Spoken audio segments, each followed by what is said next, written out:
Hello नमस्कार friends मो विनाश आउ आपण मैंने देखुं अभी for you YouTube channel friends आप जीडीएस तो बहुत सारा फॉर्म फिलअप करते बहुत भाई मैंने फॉर्म फिलअप कर प्राय 4000 केतटा पोस्ट एमती खाली थिला तो बहुत भाई मैंने मते पचार मोर बहुत सब्सक्राइबर मैंने पचार कि भाई जीडीएस जो आम फॉर्म फिलअप करूँ तार रिजल्ट केबे बाहर आउ जदि भी रिजल्ट बाहर तार आम जानबू केमी आमर केते रैंक अच्छी आम सिलेक्ट हेलु कि ना आम केमी जानबू। तो फ्रेंड्स मुझे गोटे कथा कही रखुची बर्तमान तो ओडिशा जीडीएस रिजल्ट बर्तमान बाहर किंतु मुझे आपको गोटे प्रोसेस कहीदे पारि जदि बाई चान्स केते बाहर यही सप्ताह या यही मास भितर जदि केते भी बाहर जीडीएस रिजल्ट आपड़ से केमी चेक करेंगे माने निजे निज मोबाइल द्वारा या कंप्यूटर द्वारा केमी चेक करेंगे तार प्रोसेस आज मुझे ये video total step by step कहवाक जाऊँगी।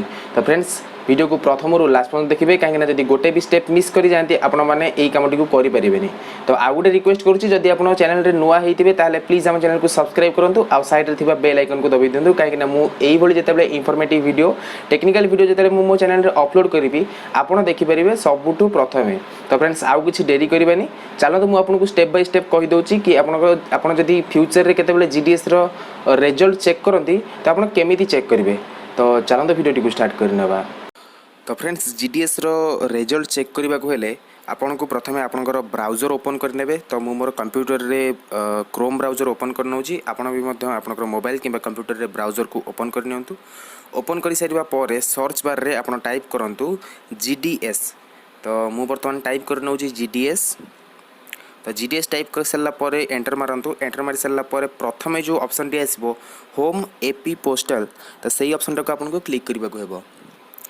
तो क्लिक कर सारा पर किछ समय लोडिंग हेबो एवं तार मेन वेबसाइट को ट्रांसफर कराई नब एवं आपन देखि पारुथिबे जो स्टेट रो रिजल्ट ऑलरेडी बाहरी जाइछि सही साइड रे रिजल्ट रेड अक्षर रे लिखा जाइछि किंतु ओडिसा रे एपर्यंत रिजल्ट बाहर नहीं किंबा तेलंगाना रे एपर्यंत बाहर नहीं। तो ता साइड रे वर्तमान माने रिजल्ट रेड कलर रे लिखा जाय नहीं। तो ओडिसा रे जेबे भी बाहरिबो सेबे रिजल्ट रेड कलर रही जो। तो वर्तमान मु जो स्टेट रो बाहरिछि तो सही स्टेट को मु आपको नहीं जाऊँ माने सही स्टेट रिजल्ट रे क्लिक करनेली तो गोटे नुआ पीडीएफ फाइल ओपन हो गला। तो ओपन हो जावा परे आपको यही भाव में तार रिजल्टा शो कर आप देखि पारुथिबे जो माने सिलेक्ट होइचंती सेमानकर ना सहित सेमानकर परसेंटेज भी शो करूची एवं से माने को माने को पोस्टाल रे से माने नियुक्ति पाइचंती से सबरो डिटेल्स मध्य आपण मैंने ये देखिपे। तो ओडिशा रे जेते बेले भी बाहर रिजल्टा जीडीएस तो सेबे मध्य आपन को यही भाव में पीडीएफ रे आपनकर रिजल्टा आपन टोटाल पाइबे।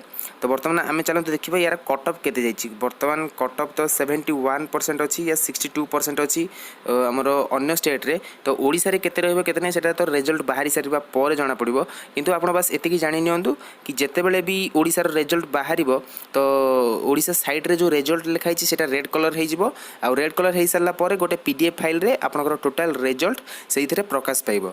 तो फ्रेंड्स आशा करूँ वीडियोटी आपको बहुत भल लगी। तो फ्रेंड्स यही वीडियो जब किसी शिखा मिली ताले प्लीज वीडियो को लाइक करूँ आपन सांग सहित शेयर करूँ। तो देखा आउ गोटे नुआ वीडियो से गुड बाय जय जगन्नाथ। तो फ्रेंड्स आशा करूँ वीडियोटी आपको बहुत भल लगी जदि वीडियोटी भल लगी प्लीज गोटे लाइक करेंगे लाइक करने को जमार भी भूलें आउ चैनल जदि किसी भल लगी या शिखा जदि किसी मिली सांग सहित शेयर करूँ। आउ गोटे इंपोर्टेंट कथा आम चैनल को सब्सक्राइब न करी बिल्कुल भी चैनल को स्किप करंतुनी कहीं मुझे इनफॉर्मेटिव वीडियो आउ टेक्निकल वीडियो सब बेले मो चैनल रे अपलोड करि थाए। तो देखा आउ गोटे नुआ वीडियो से over and out good bye.